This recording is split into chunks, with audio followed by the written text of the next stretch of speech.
તે પછી વામનજી ભિક્ષા લેવા માટે જાય છે. જગદંબા પાર્વતી માતા ભિક્ષા આપે છે. ઓમ ભગવતી ભિક્ષા દેહી. ગુરુજીને તે ભિક્ષા અર્પણ કરી ગુરુજીએ કહ્યું, ભિક્ષા થોડી લાવો.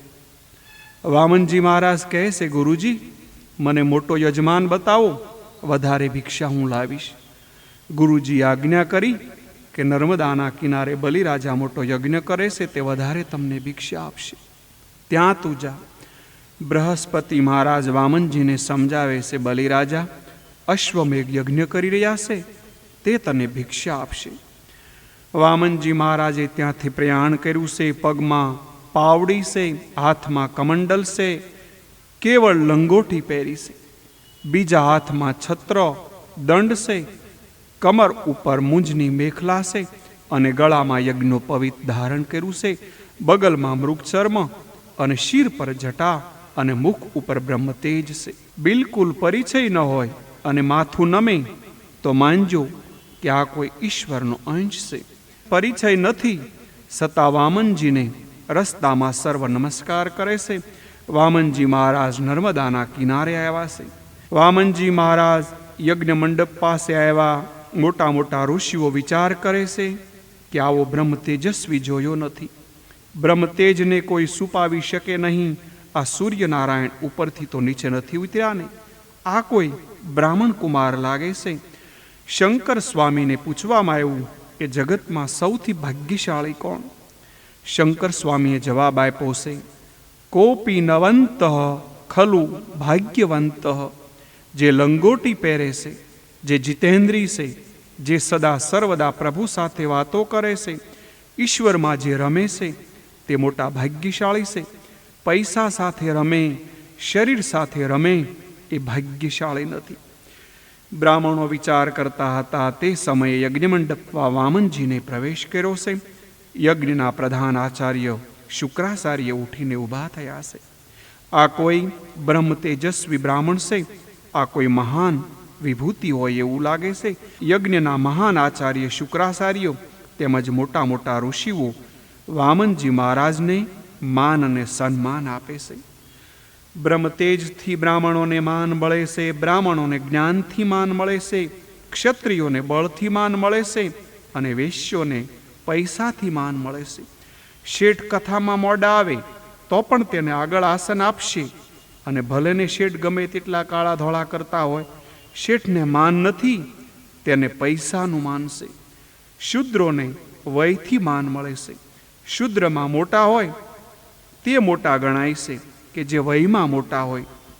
ચારે વર્ણોની દિવાળી પણ અલગ અલગ છે.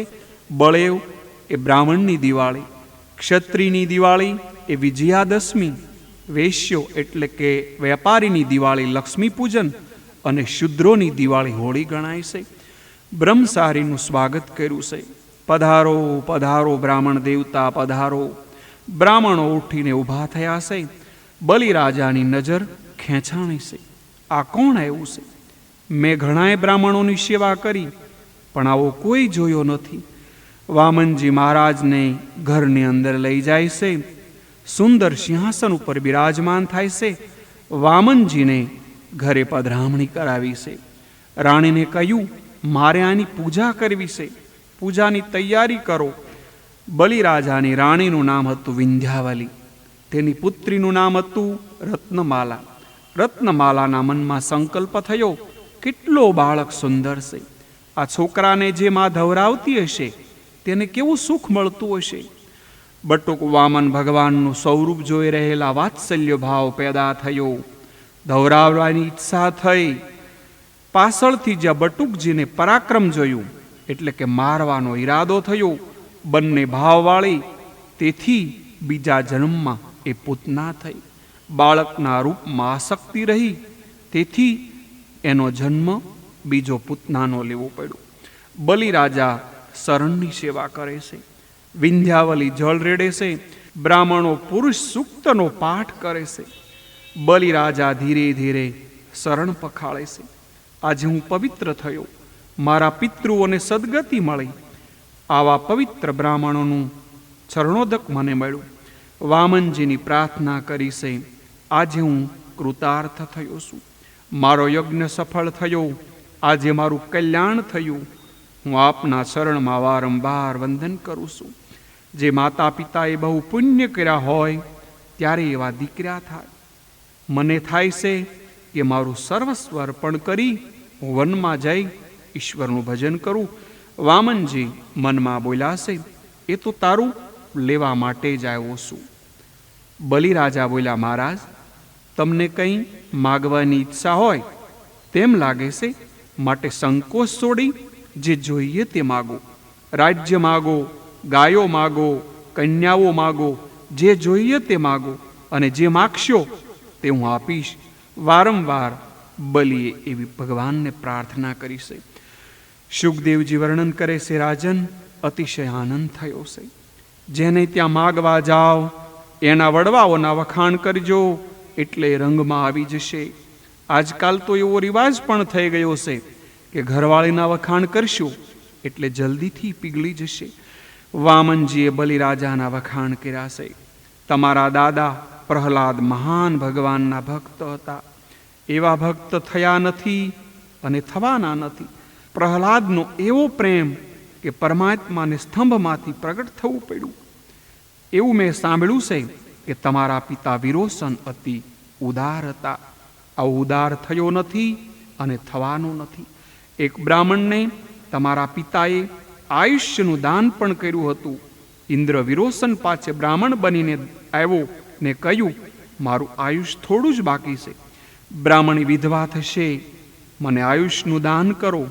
આવેલા બ્રાહ્મણને ના પાડવું એ ઠીક નથી. વિરોચન રાજાએ આયુષનું પણ દાન કરેલું છે. તમારા પરદાદા મહાન વીર હતા. આવો વીર થયો નથી અને થવાનો નથી. બલિરાજા વિચાર કરે છે, મહારાજ 7-8 વર્ષના અને વાતો કરે છે મોટી મોટી મારા દાદા અને પરદાદાની. તેથી બલિરાજા પૂછે છે, મહારાજ, તમે મારા દાદા તથા પરદાદાને તમે જોયેલા? વામનજી મહારાજ કહે છે, નાના, હું તો 8 વર્ષનો છું. મેં તમારા દાદા પરદાદાને ક્યાંથી જોયા હોય?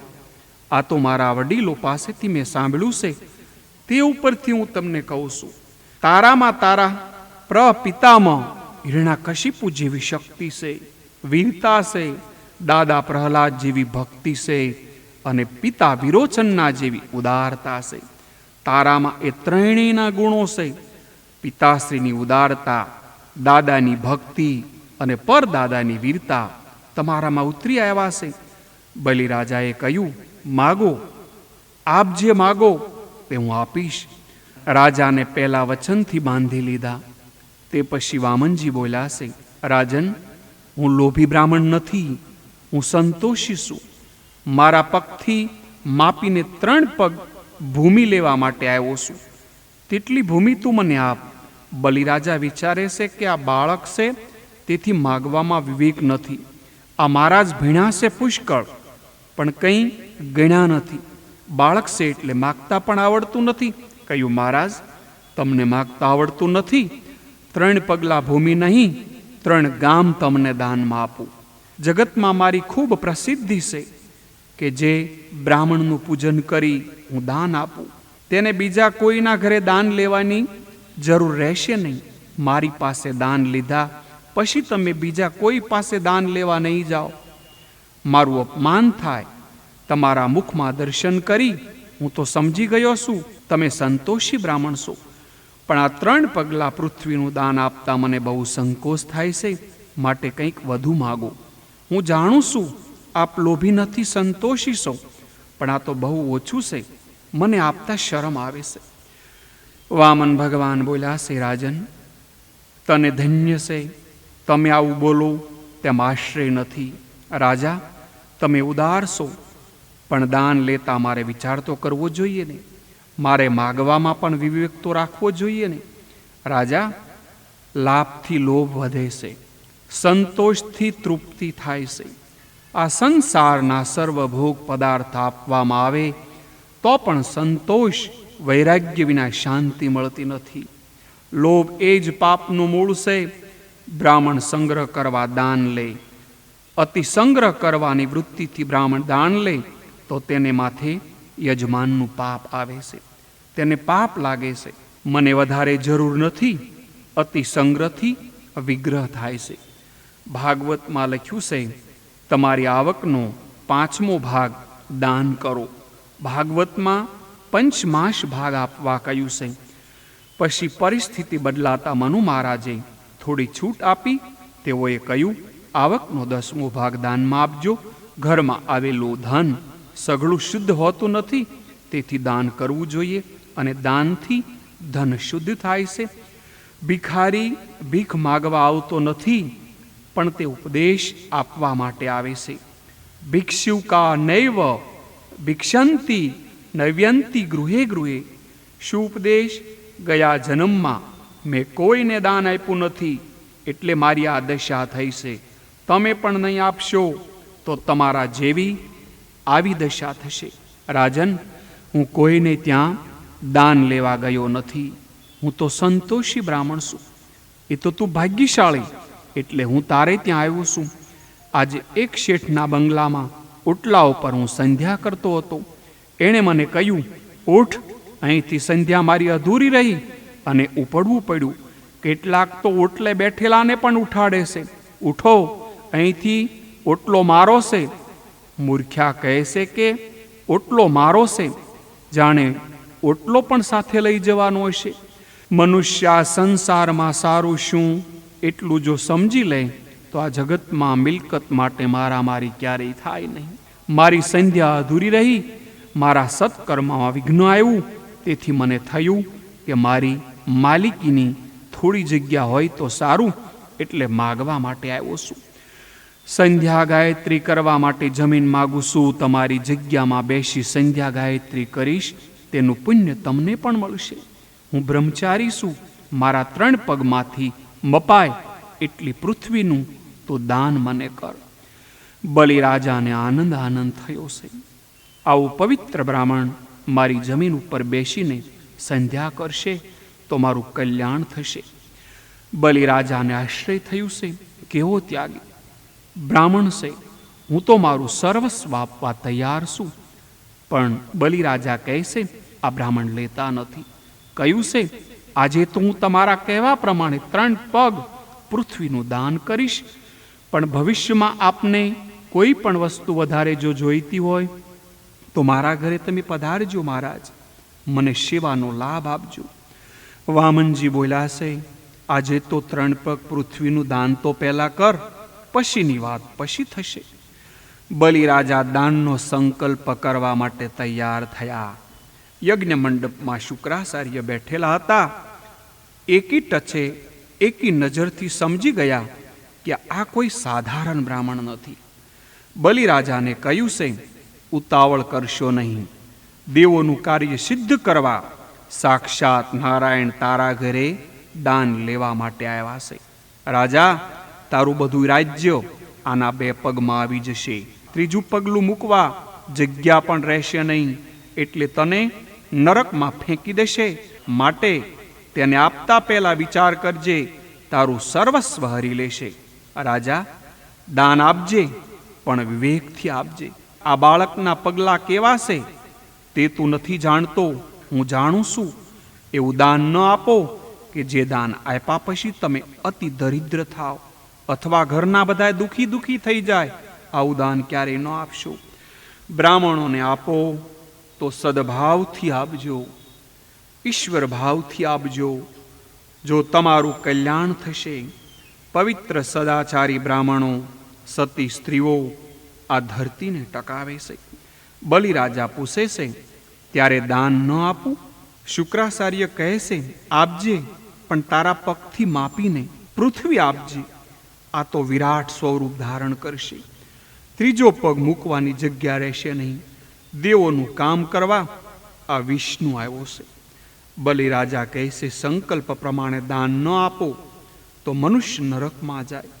ભવિષ્યનો વિચાર કરી આવકનો 5મો ભાગ બચાવવો જોઈએ. સર્વસ્વ દાન ન દેવું કે બીજાને આપી પણ ન દેવું. કળયુગમાં છોકરા પૈસાની સેવા કરે છે, માતા પિતાની સેવા કરતા નથી. તમારી પાસે પૈસા હશે તો સગાઓ સેવા કરશે. વૃદ્ધાસ્થા માટે એક ભાગનો સંગ્રહ કરજો.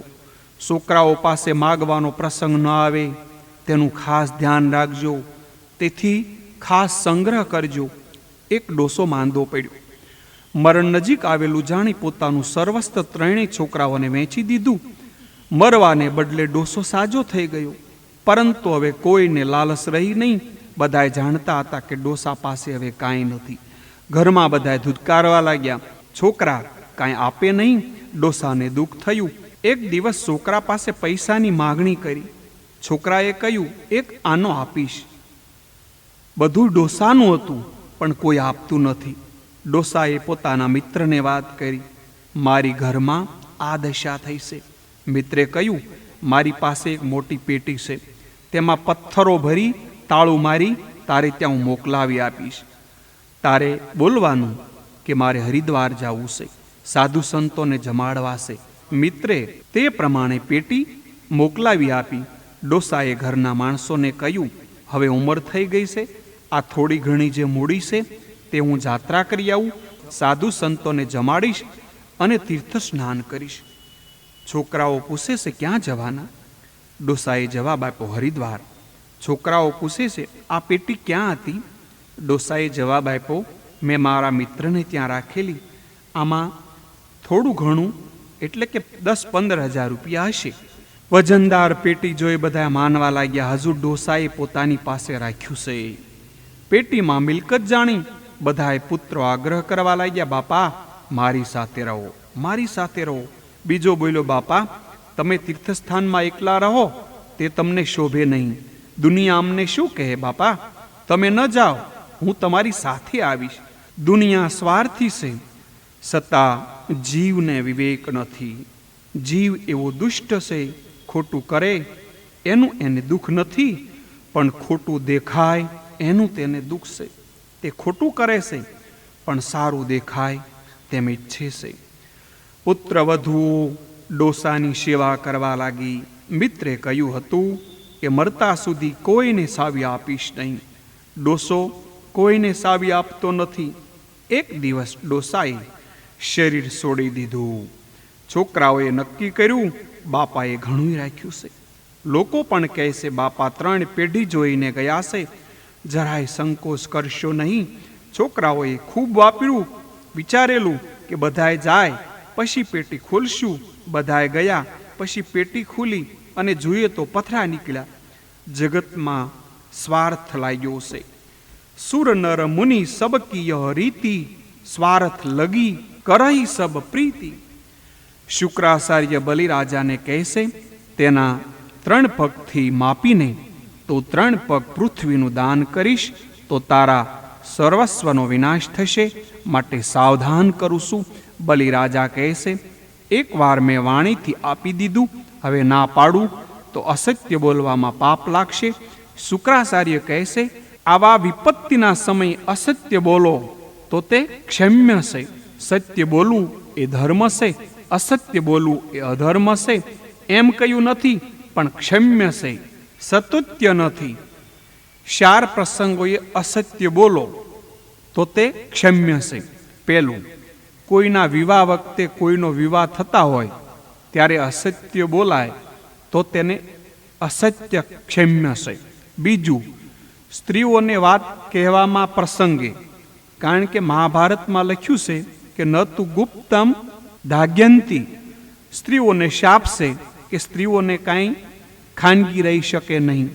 ત્રીજું, પ્રાણ સંકટ સમયમાં સત્ય બોલવાથી કોઈ જીવની હિંસા થતી હોય ત્યારે.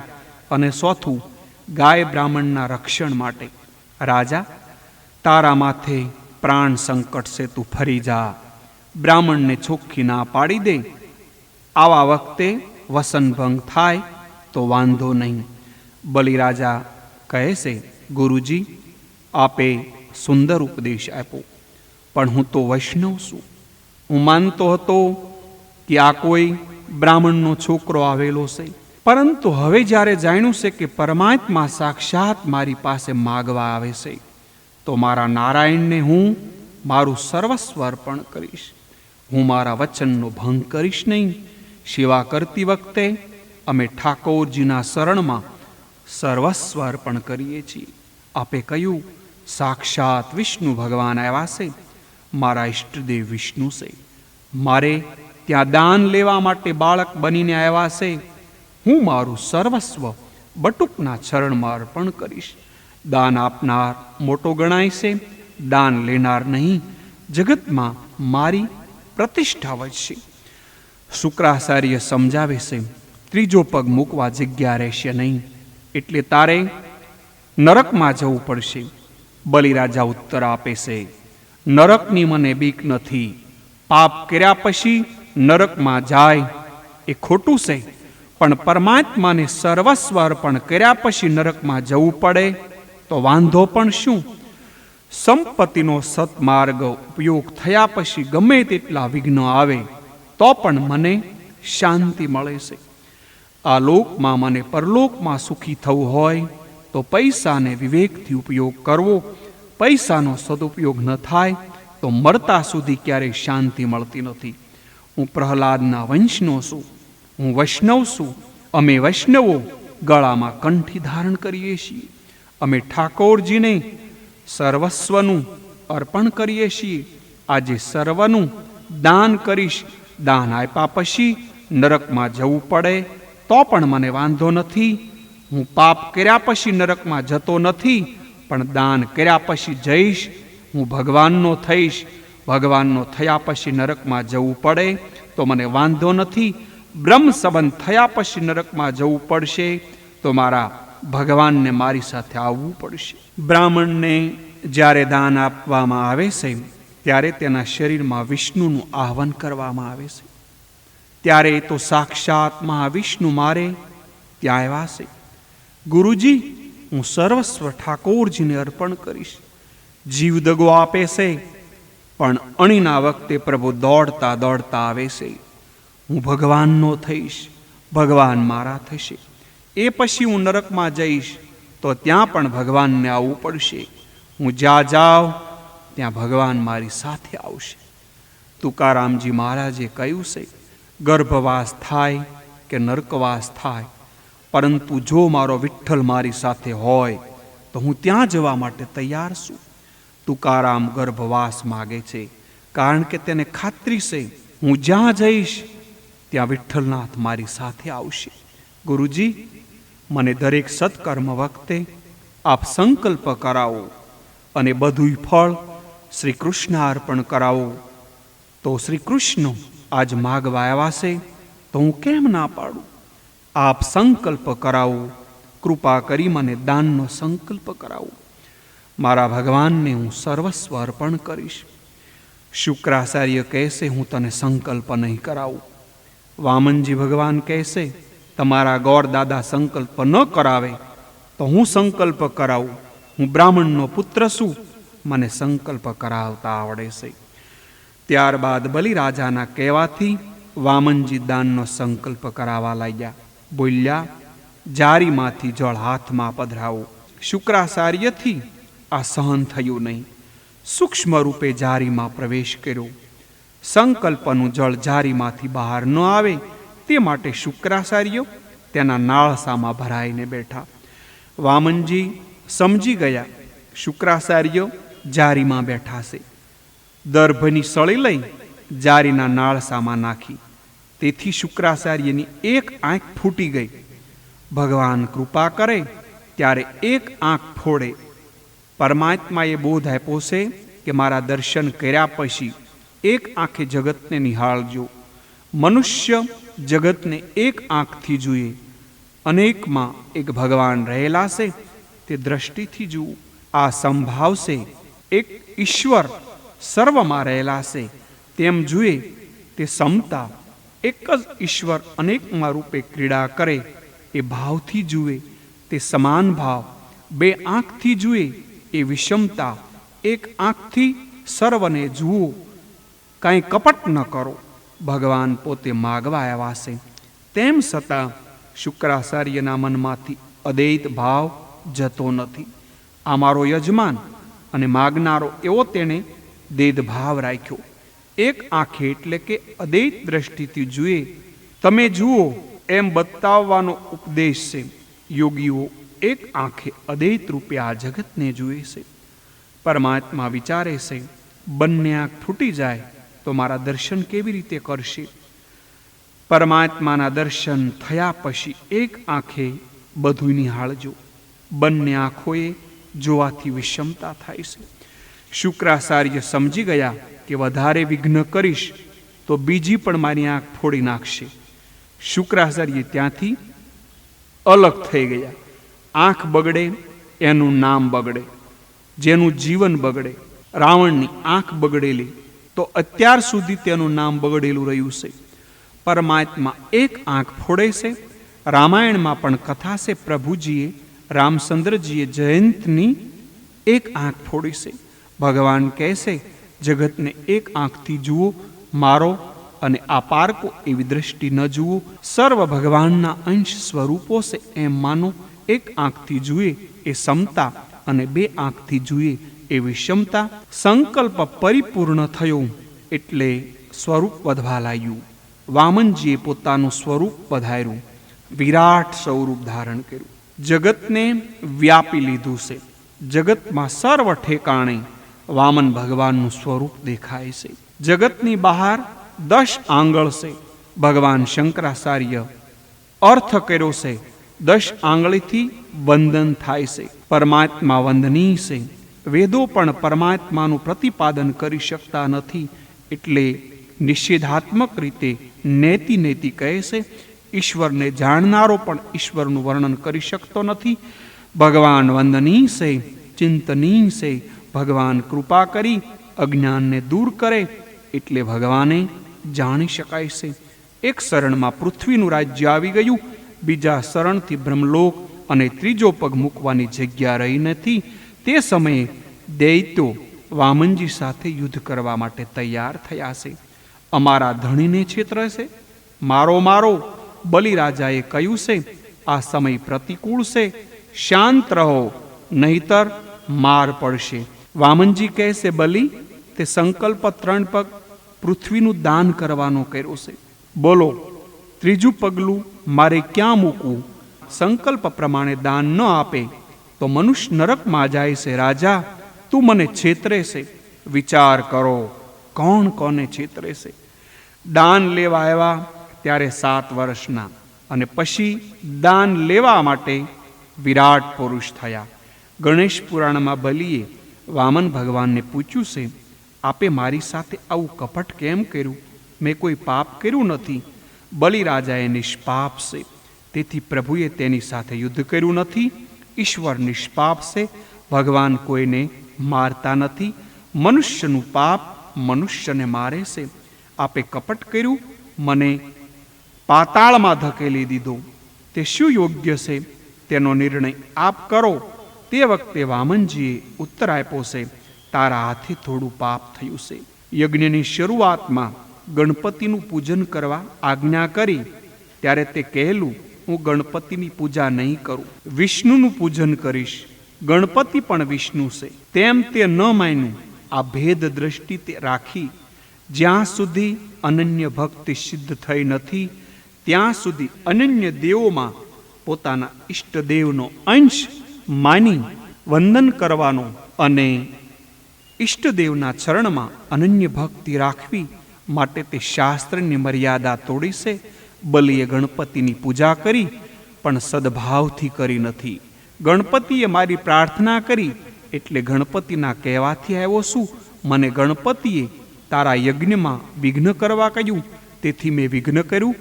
ગણપતિ મહારાજ વિઘ્ન કરતા અને વિઘ્ન હરતા દેવ છે.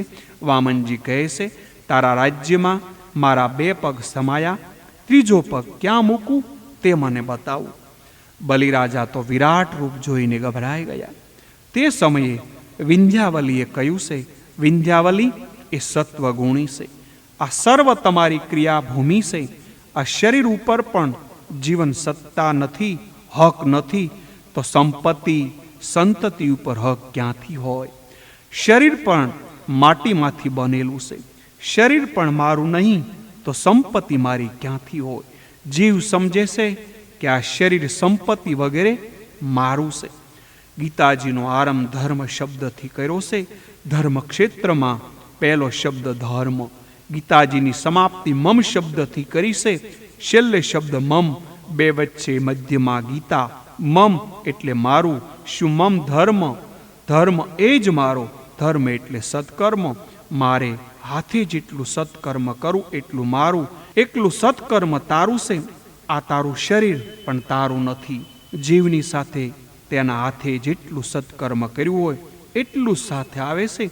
જેટલું સત્કર્મ કરો તેટલું જ તમારું છે. વિંધ્યાવલી કહે છે, નાથ, આ તમારી લીલા છે. નાથ, તમને કોઈ દાન આપી શકે નહીં.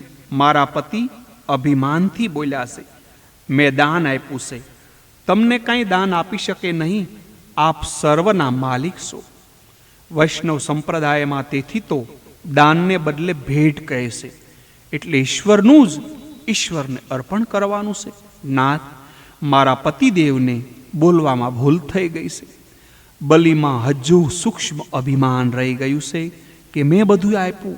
તે દૂર કરવા વિંધ્યાવલી પોતાના પતિદેવને કહે છે, ઠાકોરજીને પ્રણામ કરો. ભગવાનને કોણ આપી શકે? તેનું જ આપેલું છે. આપવાનું છે આ શરીર. હજુ બાકી છે. શરીર માટીમાંથી બનેલું છે. ભગવાનને કહો ત્રીજો પગ મારા માથે પધરાવે. મસ્તક બુદ્ધિ પ્રધાન છે. બુદ્ધિમાં કામ રહેલો છે, લોભ રહેલો છે, માન રહેલું છે, અભિમાન રહેલું છે. ભગવાનનો ચરણ માથે આવે તો બુદ્ધિ, ભગવત બુદ્ધિ કામનો નાશ કરે છે. તન, ધન અને મન ભગવાનને અર્પણ કરે તેને માથે ભગવાન ચરણ પધરાવે છે. મસ્તકમાં સૂક્ષ્મ રીતે કામ રહેલો છે. પરમાત્માના ચરણ અથવા હાથમાં આ મસ્તક ઉપર આવે તો સૂક્ષ્મ કામનો નાશ થાય છે. એટલે ગોપીઓ બોલી છે. ગોપીઓ પણ ગોપી ગીતમાં એ જ ભાવના કરે છે, અમારા મસ્તક ઉપર આપનો કરકમળ પધરાવું. ગોપીઓ કોણ? એક એક ઇન્દ્રિયથી ભક્તિ રસનું પાન કરે તે ગોપી. ભગવાનને પ્રાર્થના કરો, તારા ચરણ મારા મસ્તક ઉપર પધરાવ. બલિરાજા બોલ્યા છે, પદમ તૃતીયમ કરું શિષ્યર્ણમ મે નિજમ. મારા મસ્તક ઉપર આપનો ત્રીજો પગ પધરાવો. મસ્તકમાં બુદ્ધિ અને બુદ્ધિમાં કામ સૂક્ષ્મ રીતે રહેલા હોય છે.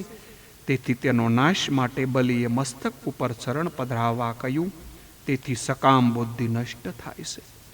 જીવ અને ઈશ્વરના મિલનમાં વિઘ્ન કરનાર કામ છે. મને બોલતા આવડતું નહીં, ક્ષમા કરો. મારું કાંઈ નથી, મારું જ તમને અર્પણ કરું છું. નાથ, અપરાધની ક્ષમા કરો. આપ ખરેખર અમો અસુરોના પરોક્ષ ગુરુ છો. કેમ કે અનેક માંધાંધ થયેલા અમોને મોટાઈથી પાડી અમારી આંખો ખોલી છે. એવામાં બલિરાજાના પિતામાં પ્રહલાદજી ત્યાં આવી પહોંચ્યા. પ્રહલાદજી ભગવાનને કહે છે, મારા પૌત્ર આ બલિને આપે ઇન્દ્રપદ આપેલું અને તે પાછું લઈ લીધું અને તેને લક્ષ્મીજીથી ભ્રષ્ટ કર્યા. તે તો આપે એના ઉપર મહાન અનુગ્રહ કર્યો છે એમ હું માનું છું. દાન આપનારમાં અભિમાન ન આવવું જોઈએ. જે વંદન કરે છે એ પ્રભુને બંધનમાં નાખે છે. શરીર અર્પણ કરવાનું એટલે અહંકાર, હું પણ અભિમાન અર્પણ કરવાનું. દાન આપનારો દીન ન બને તો તે દાન સફળ થતું નથી. જ્યારે બલિરાજામાં દૈન્ય આવ્યું ત્યારે પરમાત્માનું હૃદય પીગળી ગયું છે. બલિરાજાને કહ્યું, તે મને સર્વસ્વનું દાન આપ્યું એટલે હું તારો ઋણી થઈ ગયો છું. દૈન્ય આવ્યું એટલે પરમાત્મા ઋણી થઈ ગયા છે. સ્વર્ગનું રાજ્ય મેં ઇન્દ્રાદિક દેવોને આપ્યું, પણ પાતાળનું રાજ્ય તને આપું છું. આજથી હું તારા પ્રત્યેક દ્વારે પહેરો ભરીશ. બલિરાજાના કાનમાં ઈશ્વર, આંખમાં ઈશ્વર છે. બલિરાજા કહે છે, સ્વર્ગના રાજ્ય કરતા આ સુતળ પાતળનું રાજ્ય સારું છે. અહીં ભગવાનનું સતત સાનિધ્ય છે. આ ચરિત્રમાં થોડું રહસ્ય છે. બલિ એ જીવાત્મા છે, વામન એ પરમાત્મા છે. બલિરાજાના ગુરુ શુક્રાચાર્ય એટલે કે જે શુક્રની સેવા કરે છે, એટલે કે વીર્યનું રક્ષણ કરે, જે સંયમી છે, તેની બ્રહ્મચર્ય વગેરે રક્ષા કરે, તેને કોઈ મારી શકતું નથી. બલિરાજાને કોણ મારી શકે? બલિરાજાને કોઈ મારી શકે નહીં. વામન ભગવાન પણ બલિરાજાને મારતા નથી. કંસ વગેરેને માર્યા છે, પણ બલિને મારતા નથી. બલિ નિષ્પાપ છે, શુક્રાચાર્યની સેવા કરે છે. તે સદાચારી છે. ભક્ત શુક્રની સેવા કરી બલિ બને ત્યારે ભગવાન આંગણે આવે છે. તમે બલિ થશો તો ભગવાન તમારા આંગણે જરૂર આવશે. બલિ ભગવાન છે, બળવાન જ ભગવાનને માર્ગે જઈ શકે. પરંતુ બળવાન કોણ? જે અંદરના શત્રુઓને મારે તે. કામ, ક્રોધ, લોભ, મદ, મચ્છર વગેરેને મારે તે બળવાન. જીવાત્મા બલિ ખૂબ બળવાન બને તો પરમાત્મા તમારે ત્યાં આવે છે. શરીર બળવાન, બુદ્ધિબળ, જ્ઞાનબળ કરતાં પ્રેમ બળ સર્વથી શ્રેષ્ઠ છે. પ્રેમ બળ આગળ બીજા બધાય બળ ગૌણ છે. બલિ તે જ કે એક પરમાત્મા સાથે જ પ્રેમ. સર્વ બળ કરતાં પ્રેમ બળ અતિ શ્રેષ્ઠ હોવાથી પરમાત્મા સાથે પ્રેમ કરો. દ્રવ્ય બળ કે જ્ઞાન બળથી પરમાત્માને જીતી શકાય નહીં. પ્રેમ બળથી પરમાત્માને જીતી શકાય છે. પરમાત્મા સાથે પ્રેમ કરવો હશે તો જગતના પદાર્થ સાથેનો પ્રેમ છોડવો પડશે. પરમાત્મા સાથે પ્રેમ થાય ત્યારે કે જ્યારે જીવ જગતના પદાર્થ સાથેનો પ્રેમ છોડે તો. પરમાત્મા સાથે પ્રેમ કરશો અને સંયમને વધારશો એટલે તમે બલિ થશો. તમારે ત્યાં વામન રૂપે ભગવાન આવશે. માગતા ભગવાનને સંકોચ થયો છે, તેથી વામન થઈને આવ્યા છે. જીવ પ્રેમ ભાવ વધારે તો ભગવાન દુર્બળ થઈને આંગણે આવે છે. તમે પ્રેમ બળ વધારશો, તમે બલિ થશો તો પરમાત્મા તમારે આંગણે જરૂર આવશે. જે સદાચારી અને પવિત્ર જીવન ગાળે છે તેને ત્યાં ભગવાન ભિક્ષા માટે આવે છે. પરમાત્મા આંગણે આવે ત્યારે 3 વસ્તુઓ માગે છે. ભગવાન 3 પગલાં પૃથ્વી માગે છે. એટલે કે જીવ માત્ર પરમાત્માના 3 વસ્તુઓ માગે છે. તન, મન અને ધન માગે છે. એ 3 ભગવાનને આપવા જોઈએ. તનથી સેવા કરશો તો શરીરનું અભિમાન, દેહાભિમાન ઓછું થશે. તન સેવાથી અહંકાર ઓછો થાય છે. અને ધનની સેવા કરશો તો ધન ઉપરની મમતા ઓછી થશે. પૈસા ઉપરથી મોહ નષ્ટ થાય છે. મનથી સેવા કરવાથી થાકનો અનુભવ થતો નથી. તન, મન અને ધન ભગવાનને આપે ત્યારે જ રાસલીલામાં સ્થાન મળે છે. જીવ બ્રહ્મનું મિલન થાય માટે ત્રણેયથી ઈશ્વરની સેવા કરો. સર્વ વસ્તુઓ ભગવાનની છે અને ભગવાનને અર્પણ કરવાની છે. તેનું જ આપેલું આપવાનું છે. તન, મન, ધન બલિ જેમ ભગવાનને અર્પણ કરે તેના દ્વારપાળ ભગવાન બને છે. જે ઠાકોરજીને તન, મન, ધનથી સેવા કરે તેના દ્વારે ભગવાન પેરો ભરે છે. ઈશ્વરને તન, મન અને ધનનું અર્પણ કરે છે તેના શરીરની પ્રત્યેક ઇન્દ્રિયો દ્વારા ભગવાન નારાયણ બિરાજે છે. તેનું રક્ષણ ભગવાન કરે છે. આ ઇન્દ્રિયો તે શરીરનું એક એક દ્વાર છે. આ એક એક ઇન્દ્રિય ઉપર રામને રાખો તો કામ તેમાં ક્યારેય આવી શકશે નહીં. પરમેશ્વરને જે તન, મન, ધન અર્પણ કરે તેના શરીરનું તેની દરેક ઇન્દ્રિયોનું ભગવાન રક્ષણ કરે છે. તન, મન, ધનથી ઈશ્વરની સેવા કરો તો તમારી એક એક ઇન્દ્રિયોના દ્વાર પર ભગવાન પેરો ભરશે. એના કાનમાં કનૈયો, એની આંખોમાં કનૈયો, એના હૈયામાં પણ કનૈયો રહેશે. 3 પગ પૃથ્વીનો બીજો અર્થ સત્વ, રજ, તમ એ 3 ગુણો ઈશ્વરને અર્પણ કરો. શરીરથી ભગવત સેવા ખૂબ કરશો તો તમો ગુણ ઓછો થશે. ઈશ્વર સેવામાં ધન ખૂબ વાપરજો તો રજોગુણ ઓછો થશે. તન, મન આપો પણ મન આપશો નહીં તો પરમાત્મા રાજી થશે નહીં. તનથી સેવા થાય પણ મનથી ન થાય તો સેવામાં આનંદ આવતો નથી. મનથી ઈશ્વર સાથે સંબંધ જોડવાનો છે. મનુષ્ય સર્વસ્વ ઈશ્વરને આપતો નથી. થોડું રાખીને પછી પરમાત્માને આપે છે. એટલે પરમાત્મા પ્રસન્ન થતા નથી. સત્વગુણનો નાશ કરવા માટે મનને પણ શ્રી કૃષ્ણને અર્પણ કરવાનું છે. મનને પરમાત્માની સેવામાં પરોવી રાખવાનું છે. મન વિષયોમાં અને તન ઠાકોરજી પાસે ચાલશે નહીં. સેવામાં આંચું આવે તો માનજો, ઠાકોરજીની કૃપા છે. સેવા કરતા થાક ઉતરે છે. ઈશ્વર સાથે સંબંધ થાય તો થાક ઉતરે.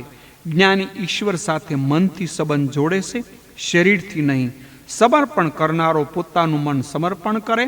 દાન આપ્યા પછી બલિરાજા ભગવાનને નમતો નથી, એટલે ભગવાનને ગમતો નથી. બલિરાજાને સૂક્ષ્મ અભિમાન હતું, મનમાં થોડું ઠસક હતી કે મેં ઘણું આપી દીધું. સમર્પણ કર્યા પછી દૈન્ય દીનતા આવી નહીં. કરવાનું બધુંય વિધિપૂર્વક, પણ માનવાનું કે મેં કાંઈ કર્યું નથી. ભગવાનને કહેવાનું, નાથ, હું મંત્ર રહિત, ક્રિયા રહિત, ભક્તિ રહિત છું. મારી કાંઈ ભૂલ થઈ હોય તો ક્ષમા કરજો અને મારા કર્મને પરિપૂર્ણ માનજો. સત્કર્મ કર્યા પછી દૈન્ય ન આવે તો સત્કર્મ ફળતું નથી, કર્મ બાધક થતું નથી. પણ કર્મ મેં કર્યું એવો અહંકાર કર્મમાં બાધક છે. હું કાંઈ કરું છું, હું જ્ઞાની છું, હું એવો અહંકાર થાય તો પ્રભુ ઉપેક્ષા કરે છે. હૃદયથી નમશો તો ભગવાનને જરૂર ગમશો. બલિમાં દીનતા આવી એટલે સેવ્ય સેવક બન્યા. ભગવાન પહેરો ભરવા તૈયાર થયા છે. જેની દરેક ઇન્દ્રિય ભગવાનનું રટણ કરે, તેની દરેક ઇન્દ્રિયમાં આવીને ભગવાન બિરાજે. આ છે સૂતળ પાતળના દ્વાર ઉપર વામન ભગવાનનો પહેરો ભરે છે એનો અર્થ. સૂતળ પાતળમાં બલિએ પ્રવેશ કર્યો છે. પ્રત્યેક દરવાજે શંખ, ચક્ર, ગદા, પદ્મધારી શ્રી કૃષ્ણ બિરાજમાન હતા. તન મન ધનથી સેવા કરનારની આંખમાં શ્રી કૃષ્ણ, કાનમાં શ્રી કૃષ્ણ, પ્રત્યેક ઇન્દ્રિયમાં શ્રી કૃષ્ણ જ રહે છે. રાવણ ફરતો ફરતો પાતાળમાં બલિ સાથે લડવા આવ્યો. તેણે વામનને દ્વારે પહેરો ભરતા જોયો. રાવણે કહ્યું, મારે બલિ સાથે યુદ્ધ કરવું છે. વામનજીએ કહ્યું, હું તો સેવક છું, પહેલા મારી સાથે લડ, પછી મારા માલિક સાથે. વામન ભગવાને રાવણની છાતી ઉપર લાત મારી. રાવણ, એ કામ છે. તમારા ઇન્દ્રિય દ્વારે ભગવાન પહેરો ભરે તો તેમાં કામ પ્રવેશ કરી શકે નહીં. વામનજીએ સ્વર્ગનું રાજ્ય ઇન્દ્રને આપ્યું. બલિરાજાને ત્યાં વામન ભગવાન દાન લેવા ગયા અને દાન લઈ તેનો ઘરે પહેરો ભરવો પડ્યો. જે દાન લે તે બંધનમાં પડે છે. તેથી સર્વને આનંદ થયો. એક મહાલક્ષ્મી દુઃખી થયા. ઘરમાં બધું હતું, પણ નારાયણ વગર ચેન પડતું નથી. ક્યારે આવશે, ક્યાં હશે? અકળાઈને નારદજીને પૂછ્યું, મારા સ્વામી ક્યાં ગયા? તમે કંઈ જાણો છો? નારદજીએ કહ્યું, મેં સાંભળ્યું છે કે સૂતળ પાતાળમાં બલિના દ્વારે પહેરો ભરે છે. બલિ પાસે દાન લેવા ગયા એટલે બંધનમાં પડ્યા. સર્વસ્વનું દાન લીધું છે એટલે ઋણમાં પડ્યા છે. લક્ષ્મીજી પાતાળ લોકમાં આવ્યા. ઘરમાં ઠાકોરજીને પધારશો તો લક્ષ્મીજી પાછળ પાછળ વગર આમંત્રણે આવશે. ભગવાન જ્યાં હોય ત્યાં લક્ષ્મીજી આવે છે. જેના ઘરના દ્વારે નારાયણ પહેરો ભરે બિરાજે તેને ત્યાં લક્ષ્મીજી વગર આમંત્રણે આવે. એમાં શું આશ્રય? માટે લક્ષ્મીની પાછળ પડો નહીં, પ્રભુની પાછળ પડો. નારાયણની આરાધના કરશો તો લક્ષ્મી એની આપમેળે આવશે. લક્ષ્મીજીએ બ્રાહ્મણ પત્નીનો વેશ લીધો. લક્ષ્મીજીએ બલિરાજાને કહ્યું છે, હું તારી ધર્મની બહેન છું. જગતમાં મારે કોઈ ભાઈ નથી, તને કોઈ બહેન નથી. આજથી હું તારી ધર્મની ભગીની, તું મારો ધર્મનો ભાઈ. બલિને આનંદ થયો. બલિરાજાએ પ્રણામ કર્યા. મને એક દુઃખ હતું કે જગતમાં મારે કોઈ બહેન નથી.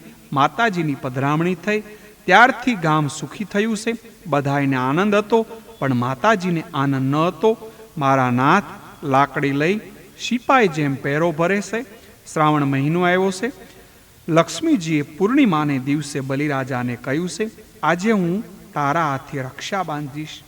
લક્ષ્મીજીએ રાખી બાંધી છે. બલિરાજા પ્રણામ કરે છે. મારે બહેનને હવે કંઈક આપવું જોઈએ. બલિરાજાએ માતાજીને કહ્યું છે, તમારી જે ઈચ્છા હોય તે માગો, જરા પણ સંકોચ રાખશો નહીં. લક્ષ્મીજીએ કહ્યું છે, મને માગતા સંકોચ થાય છે. બલિરાજા કહે છે, તમારે ત્યાં ન હોય તે માગી લેજો. લક્ષ્મીજીએ કહ્યું છે, મારા ઘરમાં બધુંય છે, એક નથી, તેથી મને ચેન પડતું નથી. મારે બીજું કાંઈ જ જોઈતું નથી. આ તારે ત્યાં જે પહેરો ભરે છે તે જોઈએ છે, તેને તું મુક્ત કર. બલિરાજા પૂછે છે, તે તમારે શું સગા થાય? લક્ષ્મીજીએ જવાબ આપ્યો છે, એ મારા સર્વસ્વ છે, મારા નારાયણ છે, મારા પતિદેવ છે. ત્યાં નારાયણ ચતુર્ભુજ સ્વરૂપે પ્રગટ થયા છે. સુખદેવજી વર્ણન કરે છે, રાજન, માતા મહાલક્ષ્મી નારાયણ સાથે વૈકુંઠ ધામમાં શ્રાવણ સુદ પૂનમના રોજ પધાર્યા છે. તેથી રામાનુજાચાર્ય પંથના મંદિરોમાં તે દિવસે પાટોત્સવ કરવાનો રિવાજ શરૂ થયો છે. આ રીતે લક્ષ્મીજી દાન લઈને બંધનમાં પડેલા અને પ્રભુને છોડાવે છે. તેથી તો ભગવાન કહેશે, બ્રહ્માજી, હું જેના ઉપર કૃપા કરું છું તેનું ધન હરી લઉં છું. કેમ કે ધનને લીધે પુરુષ મદવાળો અભિમાની બને છે અને મારું અને લોકોનું અપમાન કરવા લાગે છે.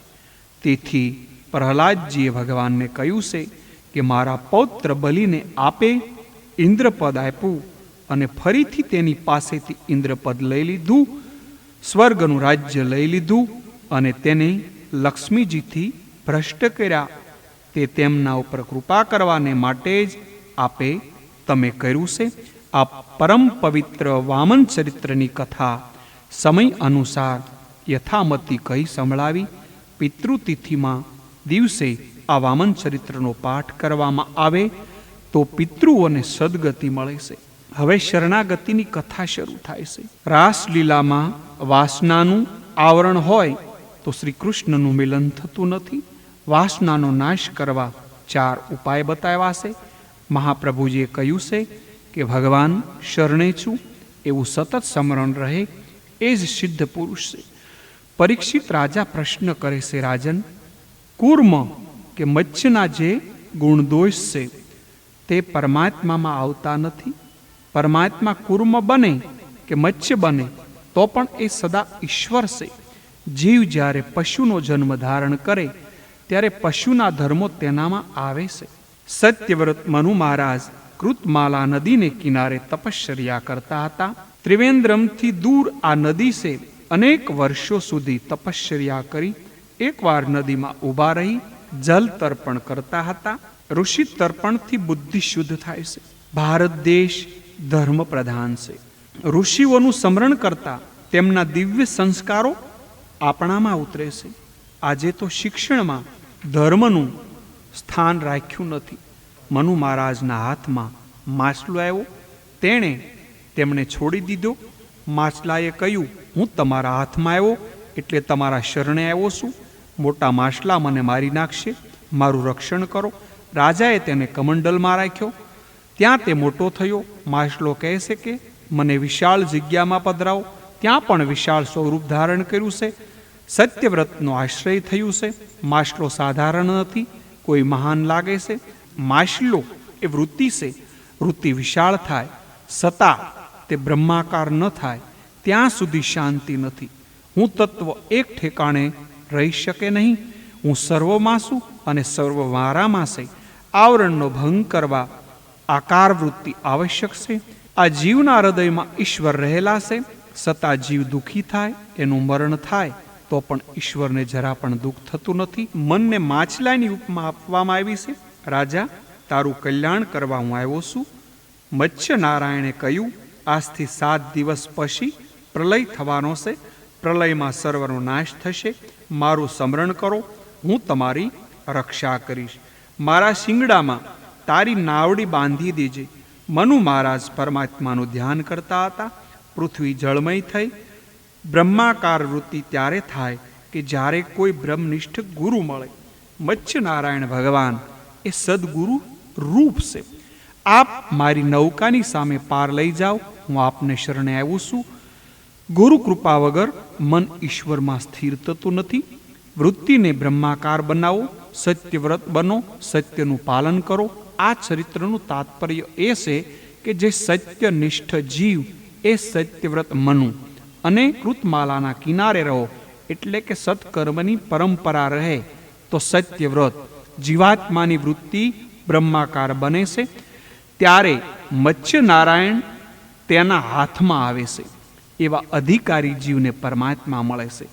પ્રલયમાં સર્વનો નાશ થાય તેમ છતાં સત્ય નિષ્ઠનો નાશ ભગવાન થવા દે નહીં.